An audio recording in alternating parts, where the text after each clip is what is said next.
السلام علیکم every one, میرا نام علی سلطان ہے اور میں Rehan school foundation level F eight Islamabad campus کا طالب علم ہوں۔ آج میں چیلنجنگ نارم ٹیڈکس ٹاک از ابیہ حیدر بارے میں اپنا جائزہ پیش کروں گا۔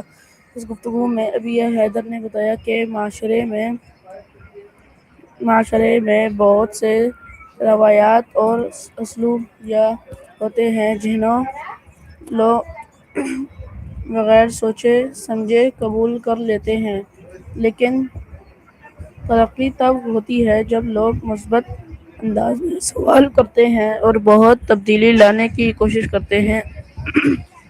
انہوں نے نوجوانوں کو حوصلہ دیا کہ وہ اپنے خوابوں پر یقین رکھیں اور مشکلات سے نہ گھبرائیں۔ اگر کوئی شخص کچھ نیا کرنا چاہتا ہے تو اسے بھی اور کھڑوں کا سامنا کرنا پڑ سکتا ہے، لیکن ہمت اور محنت کے ساتھ کامیابی حاصل کی جا سکتی ہے۔ اس ٹیڈکس ٹاک سے میں نے سیکھا کہ تبدیلی آغاز خود اعتماد اور ہمت سے ہوتا ہے۔ اگر ہم اپنی صلاحیتوں پر یقین رکھیں اور مسلسل کوشش کریں تو ہم اپنے مقصد حاصل کر سکتے ہیں۔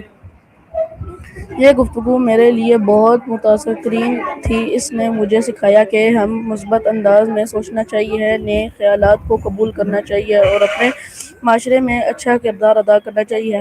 آخر میں یہی کہنا چاہوں گا کہ چیلنجنگ نارم ایک بہت معلوماتی اور حوصلہ افزا ٹیڈکس ٹاک ہے جو میں خود پر اعتماد کرنے اور مثبت سوچ لانے کی ترغیب رکھتا ہوں۔ شکریہ، اللہ حافظ، see you next time۔